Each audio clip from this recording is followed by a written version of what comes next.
जय हिंद स्टूडेंट्स। आप लोगों का अगर ओ लेवल का पेपर है और आप लोगों नए सिलेबस R5 में आईओटी का एग्जाम देने वाले हैं जिसका पेपर कोड है M4R5, आज का वीडियो आप लोगों के लिए बहुत यूजफुल है। आज के इस वीडियो में मैं आप लोगों को जो सब्जेक्टिव पार्ट है आपके इस पेपर का, उसके गेस्ट पेपर के एटलीस्ट वो क्वेश्चंस बताऊंगा जो कि आप लोगों को इस अपकमिंग जैन के एग्जाम में मिलने ही वाले हैं। आप लोगों को जो मैं आज के बेसिक टॉपिक बता रहा हूं उसमें 3 क्वेश्चन आज के सिर्फ वीडियो से आपको मिलेंगे। वैसे तो मेरे पास सामने अभी पूरा का पूरा गेस्ट पेपर है, ये जल्द ही आप लोगों की स्क्रीन पे अपलोड होगा। हिंदी एंड इंग्लिश बोथ में है, इंग्लिश पोर्शन थोड़ा सा ज़्यादा है, लेकिन अभी हम लोग इस पूरे गेस्ट पेपर को नहीं डिस्कस करेंगे। मैं आप लोगों को उन इजी टॉपिक के बारे में डिस्कस करने जा रहा हूं जो कि आप लोगों को आईओटी में बिल्कुल भी नहीं छोड़ने। और आप लोग आज सबसे पहले तो आप लोग सिलेबस में देखें, जो सबसे लास्ट टॉपिक्स है ये आपके सामने स्क्रीन पर सिलेबस दिखाई दे रहा है।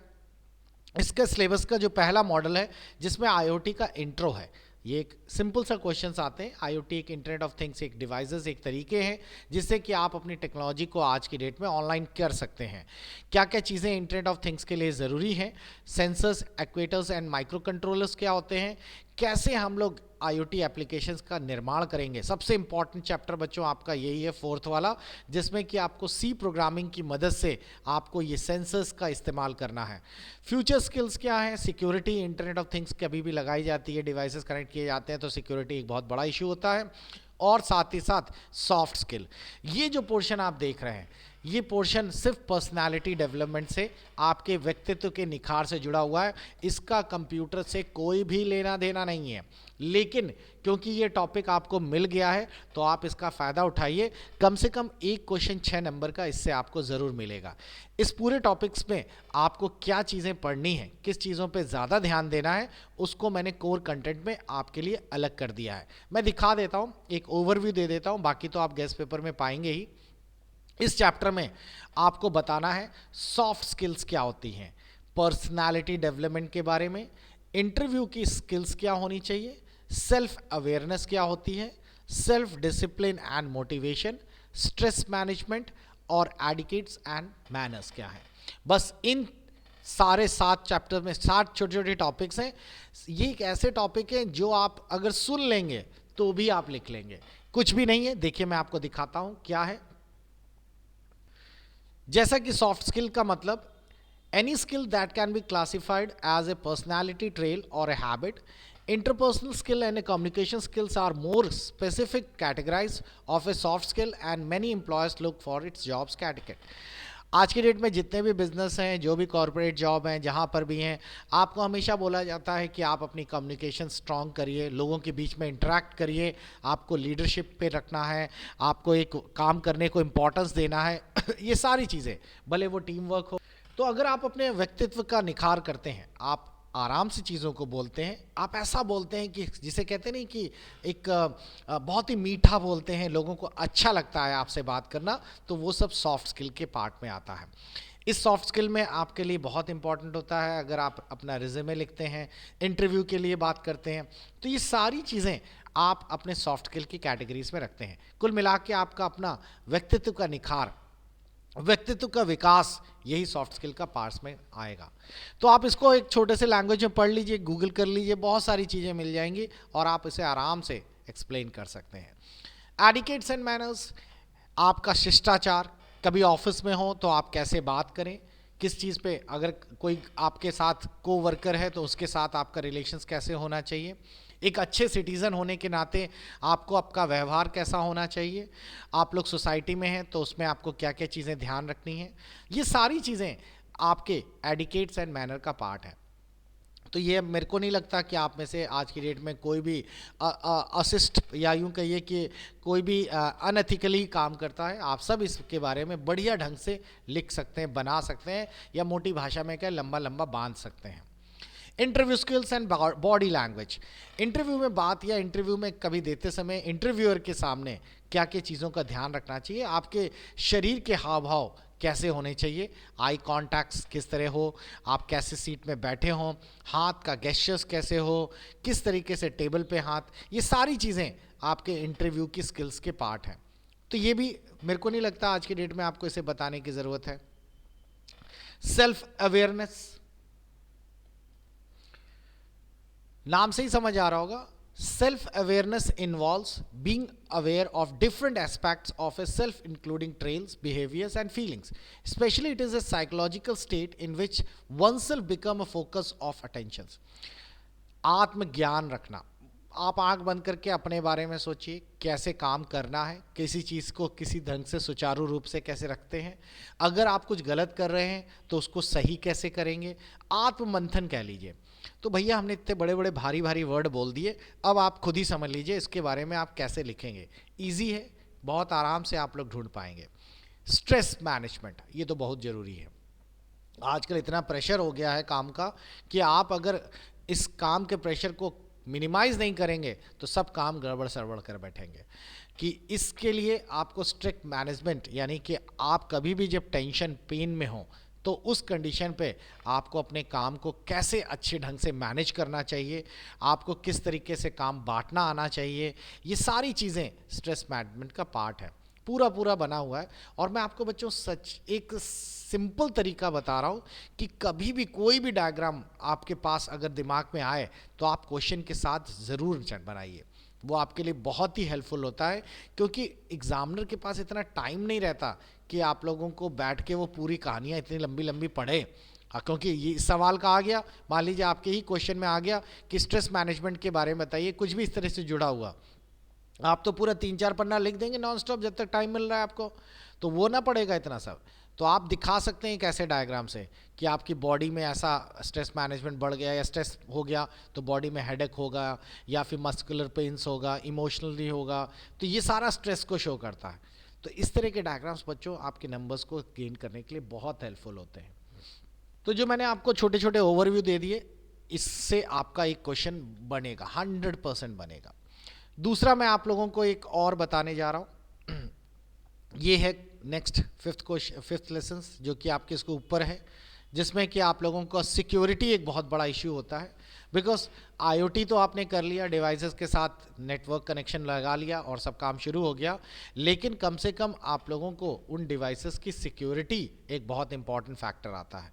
तो आपको सिक्योरिटी लेवल्स, इस चैप्टर से 2 ही टॉपिक बनते हैं, सिक्योरिटी लेवल्स को एक्सप्लेन करिए और साथ ही साथ बॉटनेट एक प्रकार का कांड है जिसमें कि आप लोगों के एक साथ खूब सारा अटैक हुआ। खैर उसके बारे में बताते हैं, पहले सिक्योरिटी लेवल्स को देखिए। आपको ये डायग्राम्स बड़े आसानी से समझ आ जाएंगे कि सिक्योरिटी लेवल्स किस तरीके से यूज़ करते हैं।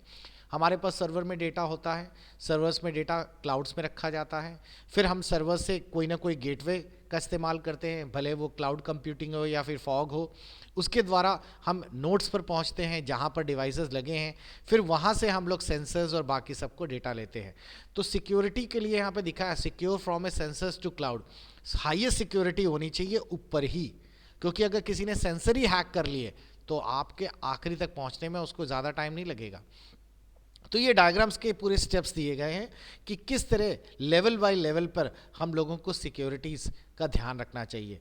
तो ये डायग्राम्स के साथ साथ आप लोग बताना शुरू करेंगे कि क्या होना चाहिए लेयर 1, फिर आपको कम्युनिकेशन लेयर किस तरह स्ट्रांग होनी चाहिए, कैसे आप फायरवॉल लगाएंगे, ये सारी चीज़ें आप लोगों को सिक्योरिटीज़ में दिखानी पड़ेंगी, एक्सप्लेन करनी पड़ेंगी। तो एक बड़ा छोटा सा टॉपिक है लेकिन ये बड़ा इंपॉर्टेंट है, आपको सिक्योरिटी लेवल्स के बारे में बताना है। और बॉटनेट को लेकर मैंने आपको ध्यान हो, मैंने अभी एक पेपर सॉल्व कराया था, आप लोगों के प्लेलिस्ट में जाके चेक करिएगा बच्चों, तो उसमें आपको बॉटनेट के बारे में पूरा एक्सप्लेन किया था, वो भी बहुत यूज़फुल है। तो ये तो हो गया बात चैप्टर नंबर 5 की। नेक्स्ट चैप्टर नंबर 4, और ये आपके पूरे इस पेपर का सबसे कोर पार्ट है। इसमें सी का भी है लेकिन सी के क्वेश्चंस नहीं आएंगे, जैसे आप सोच रहे हैं कि सी के लैंग्वेज के वो फॉर और डू वाइल लूप पूछ लेगा ना। ये तो बच्चों सी का इस्तेमाल, बेसिक लैंग्वेज कैसे एम्बेडेड की गई है, कैसे आप एड्रीनो में इसका इस्तेमाल करेंगे, वो एक्सप्लेन किया गया है। जो आपको इसमें मिलेगा, अगर आप लोग इसका पूरा सिलेबस चेक करें तो मैं आपको दिखाता हूं कि इसमें टोटल मिलाकर लगभग 7 या 8 एक्सपेरिमेंट हैं। मैंने शुरू वाले एक्सपेरिमेंट को ज़्यादा ध्यान दिया है, वैसे तो आपने अगर पूरे नोट्स लिए होंगे तो सारे एक्सपेरिमेंट विद वीडियो के साथ मिलेंगे, लेकिन मैंने इस गेस्ट पेपर में शुरू के 6 एक्सपेरिमेंट ले लिए, क्योंकि बाकी ब्लूटूथ वगैरह का और एंड्रॉयड वगैरह की प्रोग्रामिंग इतनी बड़ी है कि मेरे को नहीं लगता कि फर्स्ट बार या पहली बार पेपर होगा तो इतना कॉम्प्लिकेटेड एक्सपेरिमेंट दे देंगे। हाँ, लेकिन इनमें से एक 100% आएगा और बड़े माप में आएगा, यानी कि हो सकता है 7-8 नंबर का आपको क्वेश्चन बने। इसमें आपको बच्चों पूरा एड्रीनो का पूरा एक्सपेरिमेंट करके दिखना पड़ेगा कि ये कैसे काम करता है। आपको एलईडी कैसे ब्लिंक करानी है, एलईडी को पुश बटन की मदद से लाइट डिपेंडेंट कैसे काम करता है, साथ ही साथ टेम्परेचर सेंसर का, लिक्विड क्रिस्टल का, एयर क्वालिटी सेंसर जिसमें स्पोक सेंसर्स हैं, स्विच वगैरह का, ये कैसे यूज़ करते हैं। इन सभी के लिए शुरुआत इसी तरीके से होगी। पहले तो आप एड्रीनो के बारे में पूरा बताएंगे कि एड्रीनो डिवाइस जो है वो क्या होता है, उसकी पिन की कॉन्फ़िगरेशन। ये जो ऊपर का पार्ट आप देख रहे हैं बच्चों, ये हर उसमें चिपका दीजिएगा आपको, मतलब हर क्वेश्चन कोई भी मिले, एक एक्सपेरिमेंट तो आएगा ही आएगा। प्रोग्रामिंग पूरे कोर में इतना ही है, तो इतना जरूर लगा दीजिएगा कि एड्रीनो ये है, इसकी पिन कॉन्फ़िगरेशन ये रफ में ड्रॉ करिएगा, बहुत अच्छा लगेगा अगर एग्जामिनर इसे रफ में देखेगा। इतनी जल्दी बना लीजिएगा और इसमें शो करेंगे कि ये डिजिटल आउटपुट इनपुट पिन्स होती हैं, ये एनालॉग सिग्नल्स के लिए होती हैं, तो उसको समझ आएगा कि हाँ क्या है। छोटा सा आपने लिख दिया कि डिजिटल आउटपुट पिन में हम लोग इस तरीके से पिन मोड सेट करते हैं और यहाँ पर हम इनपुट और आउटपुट देखते हैं। उसके बाद एक कमांड लिख दिया कि अगर आपको कोई भी चीज़ ऑन ऑफ करनी है तो डिजिट राइट करिए, आउटपुट ऑन और ऑफ कर सकते हैं। हाई का मतलब लाइट जलेगी और ऑफ का मतलब लो करने वाला लाइट बंद होगी। ये कॉमन है, ये आपने एड्रीनो का लिखा। अब यहाँ से शुरू होता है पहला एक्सपेरिमेंट, जिसमें लिखा गया है कि आपको एलईडी ऑन या ऑफ करनी है, इसका एक एक्सपेरिमेंट करिए। इसके और इसकी बगल में एक और अगला एक्सपेरिमेंट है ऑन ऑफ स्विच के साथ, उसके आने के चांस ज़्यादा है। तो कभी भी आप जब प्रोग्राम बनाएंगे तो आपको बताना है कि इसमें कौन कौन से कंपोनेंट्स लगेंगे। अब मैंने तो यहाँ पूरा समझा दिया, आप यहाँ फोटो थोड़ी बना पाएंगे, तो वहाँ पे आप कंपोनेंट्स में लिखिएगा इसमें आपको एड्रीनो यूनो चाहिए, जम्पर वायर चाहिए, रेजिस्टेंस चाहिए, ठीक है। ऑन ऑफ करने के लिए एलईडी लाइट चाहिए। अब उसके बाद ये कोड्स हैं, ये आपको पूरे प्रोग्रामिंग कोड्स आपको करने पड़ेंगे कि एलईडी की 13 नंबर पिन हमने असाइन कर ली है। उसके बाद फिर हम लोगों ने जो फंक्शंस है उसमें एक लूपिंग फंक्शन डाला है जिसमें लाइट ऑन हो रही है, उसके बाद फिर उस लाइट का आउटपुट देख रहे हैं। इस तरीके से आपने दिखाना शुरू किया। ये डायग्राम बनाइएगा, 100% नंबर आपको फुल नंबर्स प्रोवाइड करेगा वो। तो एक छोटा सा क्वेश्चन है, बस यहाँ से ख़त्म हो जाता है। दूसरा क्वेश्चन, इसके आने के चांस अच्छे हैं। आप एलईडी लाइट ऑन ऑफ कर रहे हैं, ऑन ऑफ हो रही है, वहाँ तो एलईडी सिर्फ ऑन हुई है, ऑन ऑफ हो रही है और बटन भी दिया गया है। तो इसके लिए हम लोगों ने थोड़ा सा और एक एक्स्ट्रा कर दिया है, मैंने उसका एक डायग्राम बना दिया कि एड्रीनो लगाकर इस तरीके से हम लोग इसको पूरा करेंगे। थोड़ा सा एक्सप्लेन भी कर दिया है कि ये कैसे काम कर रहा है। प्रोग्रामिंग तो यहाँ से शुरू होती है। तो ये एक छोटी सी प्रोग्रामिंग है जिसमें कि अगर हाई है, इफ़ कंडीशन लगाई गई है तो एलईडी हाई कर दे, अगर नहीं है तो लो कर दे। तो आप जैसे ही बटन दबाएंगे, अगर बटन आपका ऑफ कंडीशन में होगा तो ये ऑन हो जाएगा, ऑन है तो ऑफ हो जाएगा, सिंपल सा। ये उसकी प्रोग्रामिंग। तो आपको ये नहीं बनाना है बिकॉज ये तो ऑलरेडी हम लोग वहाँ पे समझा चुके हैं। तो ये तो मैंने आपको बताने के लिए दिखाया कि एड्रीनो में इस तरीके से एक्सप्लेन किया जाता है। मटेरियल क्या क्या चाहिए, ये सारा मटेरियल चाहिए। हार्डवेयर कैसे कॉन्फ़िगर करेंगे, इस तरह लगाएंगे, बस ख़त्म। तो इस तरह का कोई भी एक्सपेरिमेंट आए तो आपको पहले मटेरियल कौन सा चाहिए, इसको लगाना कैसे है, और साथ ही छोटा सा एक्सप्लेनेशन एड्रीनो के बारे में, इनपुट आउटपुट पिन्स के बारे में, और ये जो मेन पार्ट है प्रोग्रामिंग का ये लिख दीजिए। सारे के सारे कोड्स में इसी तरीके से आपको एक्सप्लेन करना है। तो बच्चों ये जो 3 चैप्टर्स मैंने आपको बताए, ये आपको कम से कम 10 से 15 नंबर 100% प्रोवाइड करेंगे। तो आप लोग इस गेस्ट पेपर को, मैं अभी जल्द ही ये गेस्ट पेपर आप लोगों के लिए ओपनली प्रोवाइड करने लगूंगा। आप लोग वीडियोस में बने रहिए और इन सभी चीज़ों को ध्यान से पढ़िए बच्चों। ये बहुत ही इंटरेस्टिंग चैप्टर्स हैं, अच्छे हैं। गाइड को लेकर फॉलो करिए, वीडियोस को देखिए, आपको बड़े आराम से समझ आएंगे। तो इसी के साथ बहुत सारी wishes, best of luck, keep watching, good bye.